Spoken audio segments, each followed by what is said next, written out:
ओम नमः शिवाय। नमस्कार दोस्तों, आपके अपने चैनल प्योरिटी ऑफ लाइफ में मैं नीलम शुक्ला आपका बहुत बहुत स्वागत करती हूँ। दोस्तों, आज की वीडियो में मैं आपसे बात करने वाली हूँ कार्तिक मास की कृष्ण पक्ष की एकादशी के बारे में।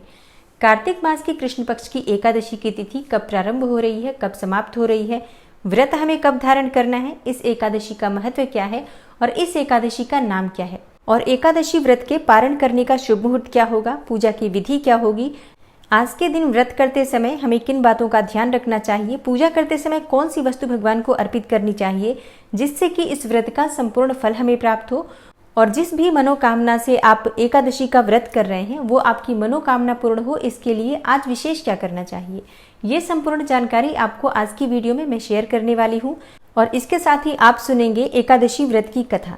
तो आज की वीडियो बहुत महत्वपूर्ण है, पूरा ज़रूर देखिए। और अगर आपको आज की वीडियो अच्छी लगे तो इसे लाइक भी ज़रूर कीजिए, शेयर भी ज़रूर कीजिए फैमिली फ्रेंड्स के साथ। और चैनल पर पहली बार आए हैं, अगर अभी तक आपने चैनल को सब्सक्राइब नहीं किया है तो आज की वीडियो अगर आपको अच्छी लगे तो चैनल को सब्सक्राइब जरूर कर लीजिए और बेल बटन को भी प्रेस कर लेंगे। तो इससे ये होगा कि इस चैनल पर जो नई वीडियो अपलोड होंगी उनकी नोटिफिकेशन आपको सही समय पर प्राप्त होगी। दोस्तों, कार्तिक मास के कृष्ण पक्ष की एकादशी को रमा एकादशी या रंभा एकादशी के नाम से जाना जाता है। इस एकादशी का नाम माँ लक्ष्मी के नाम पर रखा गया है क्योंकि माँ लक्ष्मी का एक नाम रमा भी है। और रमा एकादशी के दिन भगवान श्री हरि विष्णु के केशव अवतार की पूजा की जाती है, जो कि पूर्णावतार माना जाता है। और पूर्णावतार भगवान श्री कृष्ण के केशव स्वरूप के साथ माँ लक्ष्मी की आराधना की जाती है। आज के दिन माँ लक्ष्मी और श्री हरि विष्णु के इस स्वरूप की आराधना करने से घर में सुख समृद्धि आती है, दाम्पत्य जीवन सुखमय होता है, समस्त प्रकार की कामनाएं पूर्ण होती हैं और समस्त प्रकार की जाने अनजाने में की गई गलतियों से और पापों से मुक्ति मिलती है। तो ये एकादशी बहुत महत्वपूर्ण होती है, चातुर्मास की अंतिम एकादशी है। तो आज के दिन श्री हरि विष्णु और माँ लक्ष्मी की विशेष रूप से पूजा की जाती है। तो साल 2022 में रमा एकादशी का व्रत 21 अक्टूबर को रखा जाएगा। दिन शुक्रवार होगा। एकादशी की तिथि प्रारंभ हो जाएगी 20 अक्टूबर की शाम को 4:04 पर और एकादशी तिथि समाप्त हो रही है 21 अक्टूबर की शाम को 5:23 पर।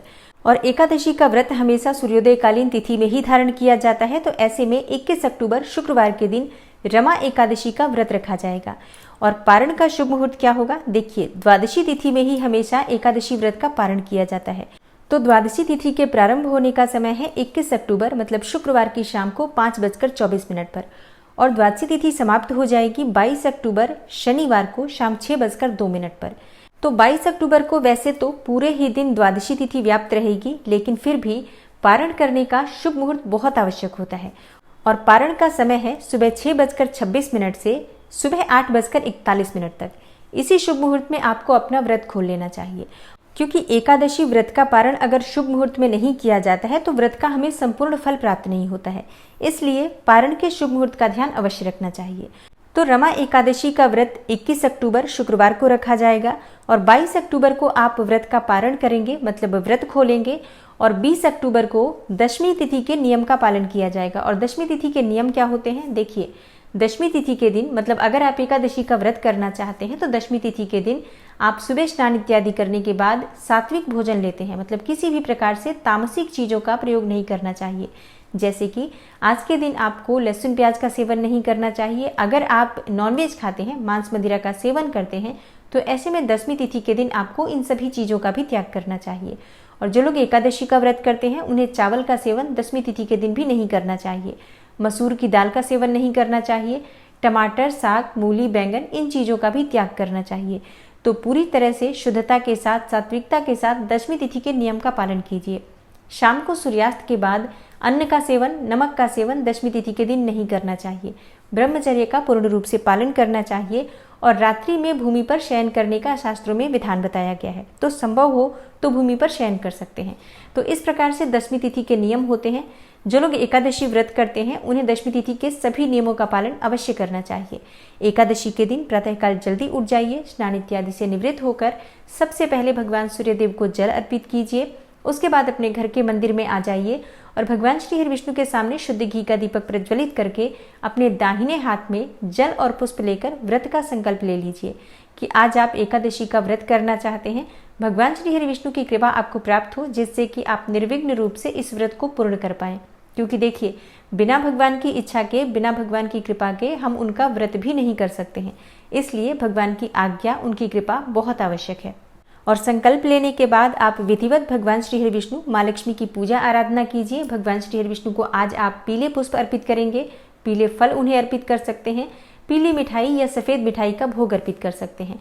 और माँ लक्ष्मी को आज के दिन लाल पुष्पों की माला अर्पित करनी चाहिए, लाल वस्त्र उन्हें अर्पित करें। आज के दिन माँ लक्ष्मी और श्री हरि विष्णु की विधिवत पूजा करने के बाद विष्णु सहस्त्र नाम का पाठ आप कर सकते हैं, कनक धारा या श्री सूक्त का पाठ कर सकते हैं। आज के दिन श्री हरि विष्णु और माँ लक्ष्मी के किसी भी मंत्र का, किसी भी स्तोत्र का अगर आप पाठ करते हैं तो इससे आपके घर में हमेशा सुख समृद्धि बनी रहती है। तो विधिवत पूजा आराधना कीजिए। व्रत का संकल्प आपने लिया है तो दिन में आप फलाहार कर सकते हैं, जैसे कि फल खा सकते हैं, दूध ले सकते हैं, जूस ले सकते हैं। इस प्रकार से फलों के रस और फलाहारी भोजन के द्वारा आप व्रत कर सकते हैं। लेकिन एकादशी के व्रत में नमक का सेवन भूल से भी नहीं करना चाहिए, मतलब सेंधा नमक का भी सेवन एकादशी के व्रत में वर्जित माना गया है। तो आपको इन बातों का ध्यान रखना चाहिए। और शाम के समय फिर से भगवान श्री हरि विष्णु की विधिवत पूजा आराधना करें, संभव हो तो रात्रि जागरण करें, क्योंकि शास्त्रों के अनुसार आज की रात्रि में भगवान श्री हरि विष्णु के सामने अगर आप अखंड दीपक प्रज्वलित करके रात्रि जागरण करते हैं तो इससे आपको व्रत का संपूर्ण फल भी प्राप्त होता है। और जिस भी मनोकामना से आप व्रत करते हैं आपकी वो मनोकामना अवश्य पूर्ण होती है। तो जितने भी समय संभव हो जागकर भगवान श्री हरि विष्णु के नाम का और मंत्र का स्मरण करना चाहिए।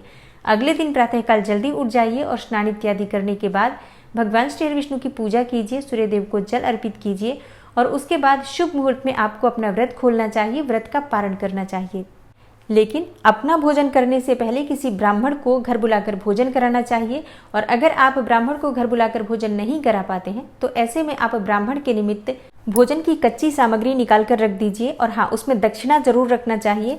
धन के साथ ही हमें कभी भी दान करना चाहिए। तो आप जो भी दान करना चाहते हैं अपने सामर्थ्य के अनुसार, अपनी इच्छा और अपनी प्रसन्नता के साथ दान की सामग्री निकाल दीजिए। चाहे तो आप उसी समय किसी ब्राह्मण के यहाँ भिजवा सकते हैं, किसी धर्म स्थान में, किसी मंदिर में, या किसी पुजारी को दान कर सकते हैं। या फिर अगर आप इतनी सुबह नहीं दे पाते हैं तो ऐसे में आप स्वयं शुभ मुहूर्त में पारण कर लीजिए और उसके बाद दान की सामग्री आप बाद में भी भिजवा सकते हैं। तो ये है दशमी से द्वादशी तक के एकादशी व्रत के नियम। और हाँ, एक और चीज़ का ध्यान रखिए, जब आप भगवान को भोग अर्पित करते हैं तो उसमें तुलसी पत्ता अवश्य होना चाहिए। बिना तुलसी पत्ते के भगवान श्री हरि विष्णु को भोग अर्पित नहीं किया जाता। लेकिन एकादशी के दिन तुलसी के पत्ते भी नहीं तोड़े जाते। तो ऐसे में आप एकादशी से एक दिन पहले ही तुलसी के पत्ते तोड़कर रख लीजिए और एकादशी के दिन आप इसी पत्ते का प्रयोग एकादशी के दिन भगवान की पूजा में कर सकते हैं, क्योंकि तुलसी के पत्ते कभी भी बासी नहीं होते हैं। तो आप इनको एक दो दिन पहले से भी तोड़कर रख सकते हैं और भगवान को अर्पित कर सकते हैं। तो ये है आज की वीडियो। आशा करती हूँ आपको पसंद आई होगी। और रमा एकादशी व्रत की कथा की वीडियो आगे आपको शेयर करूंगी, तो उसे भी आप जरूर देखना। और इसके अलावा जो भी व्रत और त्योहार होंगे, जैसे कि प्रदोष का व्रत, धन त्रयोदशी, दीपावली और सूर्य ग्रहण, भाई दूज, जो भी व्रत होते हैं, जो भी त्योहार होते हैं, उन सब की वीडियो आपको इस चैनल पर सही समय पर प्राप्त होती है। और इसके अलावा भी अगर आपका कोई प्रश्न हो, कोई विशेष वीडियो आप देखना चाहते हैं, तो उसके लिए भी आप कमेंट बॉक्स में ज़रूर लिखें। मैं मिलती हूँ आपसे अगली वीडियो में। तब तक के लिए नमस्कार।